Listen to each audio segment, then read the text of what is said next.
স্বচ্ছতার সাথে পরীক্ষা হয়েছে, স্বচ্ছতার নাম আছে শুধুমাত্র, কি বলবেন সে বিষয়ে? আমি শুধু মানে কতগুলো জিনিস ইন্ডিকেট করে দিই, তাহলে বিষয়টা পরিষ্কার হয়ে যাবে।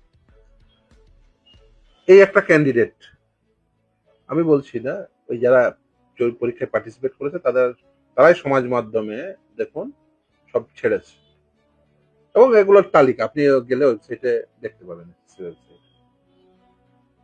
একজন পেয়েছে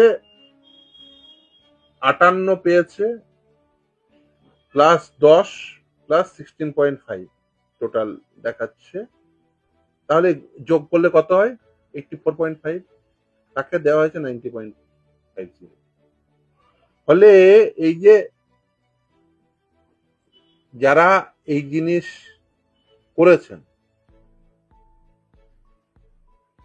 84.5 কে যারা 90.5 করেছেন, নিশ্চিতভাবে রাতের বেলায় আপনি লিস্ট আপলোড করেছেন মানে সুরিয়া আস্ত আপনিও মাস্ত, এরকম লিস্ট নিশ্চিতভাবে আপনারা আপলোড করেননি।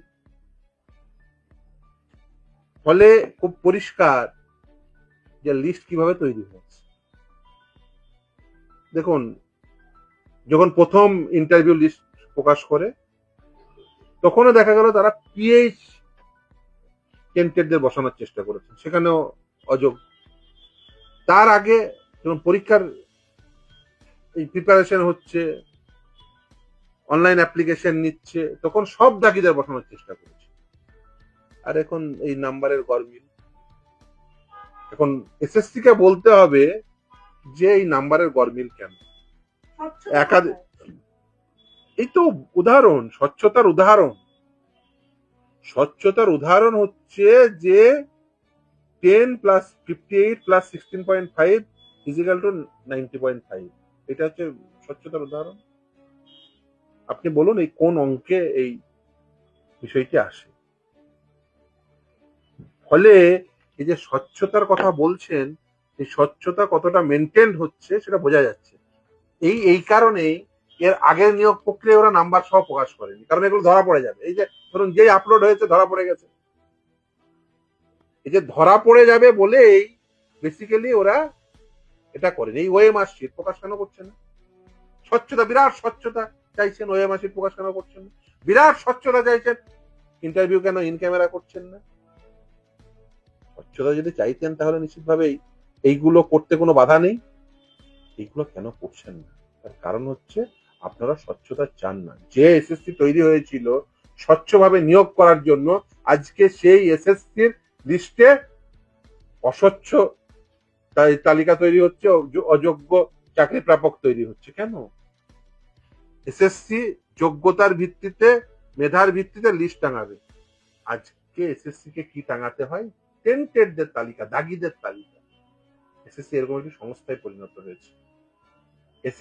যে এসএসসি তৈরি হয়েছিল স্বচ্ছতার সঙ্গে নিয়োগ করার জন্য, সেই এসএসসি আজকে পরিগণিত হয়েছে অস্বচ্ছ নিয়োগের একটি প্রতিষ্ঠান হিসেবে।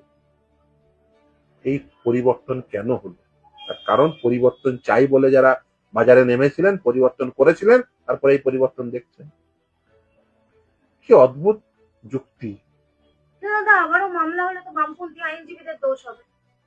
সে দেখুন, দোষ দিল যারা চুরি করবে, যারা চুরি ধরবে তাদের দোষ দেখবেন, এতে নতুন কিছু দেখি না। এইটা আমাদের জন্য উপহার যে হ্যাঁ, তারা চোরেরা আমাদেরকে গালাগালি দিচ্ছেন বা আমাদের বিরুদ্ধে বলছেন। যখন দেবে না তখন বুঝবো ভুল কাজ করছি, আর যতদিন দেবে ততদিন বুঝবো ঠিক কাজ করছি। যে এই অস্বচ্ছ নিয়োগ হলে, অবৈধ ভাবে চাকরি দিলে, অযোগ্যদের চাকরি দিলে মামলা হবে, এবং আগেও হয়েছে, ভবিষ্যতেও স্বাভাবিকভাবেই এইভাবে নিয়োগ হলেই হবে। 10 নম্বর নিয়ে মামলা পেন্ডিং, রং কোশ্চেন একাধিক সাবজেক্টে। আপনি ভাবুন যে ছেলে মেয়েদের কাছে পরীক্ষার ফিজ নিয়েছে, ফিজ নেওয়ার পরে ছেলে মেয়েরা প্রশ্নে যে হয় না, আজকে এমসিকিউতে 4টে অপশন থাকে, যেটা ভুল অপশন সেটা অ্যান্সার কিতে ঠিক ঠিক বলে চালিয়েছে। ছেলে মেয়েদের কাছ থেকে 100 টাকা করে নিয়েছে যে তোমরা অবজেকশন দাও। অবজেকশন দিল, 100 টাকা করে দিয়ে এবার কি করবে? এক একটা সাবজেক্টে 18টা 20টা এডুকেশনে 18টা 20টা করে এরকম অবজেকশন দিতে হবে। একটা ছেলে, বেকার ছেলে, 100 টাকা করে 18টা যদি অবজেকশন দিতে যায় 1800 টাকা খরচা। কি করে দেবে? বন্ধুদের মধ্যে ভাগ করে নিয়েছে, তুই 6টা দিবি, তুই 4টে দিবি, তুই 2টো দিবি, তুই 2টো দিবি, চল এই বই আমরা এই 2টো করে বই দেওয়া যাবে, এই 2টো করে বই বেস্ট বুকস আমরা রেফার করছি। একটা অবজেকশন জমা পড়লো, তারপরে অবজেকশনের ভিত্তিতে কি ডিসিশন নিল জানিয়েছো? এত অস্বচ্ছতা কেন জানানো হলো না? ফাইনাল অ্যান্সার কি তৈরি হয়ে গেল? এইভাবে যদি আপনি নিয়োগ করেন, এই নিয়োগের স্বচ্ছতা থাকবে? একাধিক সাবজেক্টে বলে রং অ্যান্সার কি হয়েছে, এই ইতিহাস থেকে শুরু করে, ভূগোল থেকে শুরু করে, ইংরেজি থেকে শুরু করে, এডুকেশন থেকে শুরু করে একাধিক সাবজেক্টে মামলা করতে হয়েছে কেন? আপনি যদি স্বচ্ছতা চাইতেন আপনি সেটা আপলোড করে দিতেন এক্সপার্ট ওপিনিয়ন, যে এই এক্সপার্ট আপনারা এই অবজেকশন দিয়েছিলেন, এতজন ছেলের কাছ থেকে অবজেকশন পেয়েছে, এই বুক রেফার করেছিলেন, এই বুকের এই এটা কেন ঠিক হবে না, তার কারণ হচ্ছে এটা। What's the wrong in it? OMR sheet publish করলেন না, আদালতে আপনি ভুলে যান, আদালতের নির্দেশ থাকা সত্ত্বেও এখনো 2016 সালের ওএমআর শিট প্রকাশ হলো না, 2025 সালের ওএমআর শিট প্রকাশ হলো না, তালিকা তৈরি হলো, কালকে ওএমআর শিট প্রকাশ হলে দেখা যাবে এর মধ্যেও কত ঝালঝোল আছে। কেন? আপনার প্রকাশ করতে আপনি একজনকে এনে দেখান যে বৈধভাবে চাকরি পেয়েছে, সে বলবে যে না ওএমআর শিট আপলোড করো না। কে করছে না? এসএসসি করছে না। তোমাদের এত গায়ে ব্যথা কেন বাবা? তোমাদের এত ভয় করছে কেন? মাল করে দিয়েছো নাকি? এই তালিকাও ভুল, তাহলে প্রকাশ করে দিন। আপনি যদি স্বচ্ছতা চাইবেন প্রকাশ করে দিন, মালগুড়ি তো নেননি। আপনি তো ওই নাটক করা শিক্ষামন্ত্রী রয়েছে, বলুন না যে প্রকাশ করতে। সব জায়গায় নাটকবাজি। মন্ত্রিত্বরা কি নাটকের মঞ্চ নেই? একটা স্বচ্ছতার সঙ্গে একটা নিয়োগ করতে পারে না। যত নিয়োগ হবে সব অস্বচ্ছ। ছেলে মেয়েদের কাছে কি করে ফিজ নেবা, সেই ফিজ এই যে ফ্রেশার্স দেয়, আপনি বলছেন যে ফ্রেশার্সরাও তো চান্স পেয়েছে। কোন সাবজেক্টে চান্স পেয়েছে? যেগুলো হোম সায়েন্স, যেগুলো মূল ধারার সাবজেক্ট নয়, ইতিহাস, ইংরেজি, বাংলা, ভূগোল, সেই সব সাবজেক্টে কত পার্সেন্ট পেয়েছে? 2.5 লাখের উপর পরীক্ষার্থী, কজন চান্স পেয়েছে? আপনি একাডেমিকের মার্কস কমিয়ে দিয়েছেন, একাডেমিক পারফরমেন্স যাদের বেটার তারা সুযোগ নেই। আপনি ইন্টারভিউ আর এই টিচিং এক্সপিরিয়েন্সের নাম্বার রেখেছেন, লেকচার ডেমোর নাম্বার রেখেছেন, ওগুলো পুরো আর্বিট্রারি। আপনার যত ভালোই দেন আপনার পছন্দ হলো না, ইন্টারভিউ 10-এ 2 দিবে, লেকচার ডেমো 10-এ 2 দেবে, আর এক্সপিরিয়েন্সের নাম্বার তো পাবেই না ফ্রেশাররা। কিন্তু এক্সপেরিয়েন্সের নাম্বারও কতটা বৈধ সেই নিয়েও তো এখন অবভিয়াসলি অমৃতা সিনহা। অবভিয়াসলি সেই জন্য তো মামলা করেছি। 10 নম্বরের ওই যে এন্ট্রি লেভেলে দেওয়া যায় কি জানেন, তার শুনানি আছে, সেটা মামলা শুনানি আছে, মামলা যা ডিসাইড হবে। কিন্তু আপনি একজন সাধারণ মানুষের দৃষ্টিভঙ্গি থেকে ভাবুন, কিন্তু তার আগেই তো এক্সপেরিয়েন্সের যে abide by the result of the represent বলাই আছে। দেখবেন ওই লোবানার মামলার প্রেক্ষিতে দেখবেন অ্যাডভার্টাইজমেন্টে দেখবেন নোটিফিকেশনে দেওয়া আছে, ফলে নোটিফিকেশনে বলাই আছে যাই হবে ওই মামলার রেজাল্টের উপরে নির্ভর করে। ফলে 10 নম্বরের উপরেই নির্ভর করবে এই নিয়োগ আদৌ মানে কি হবে।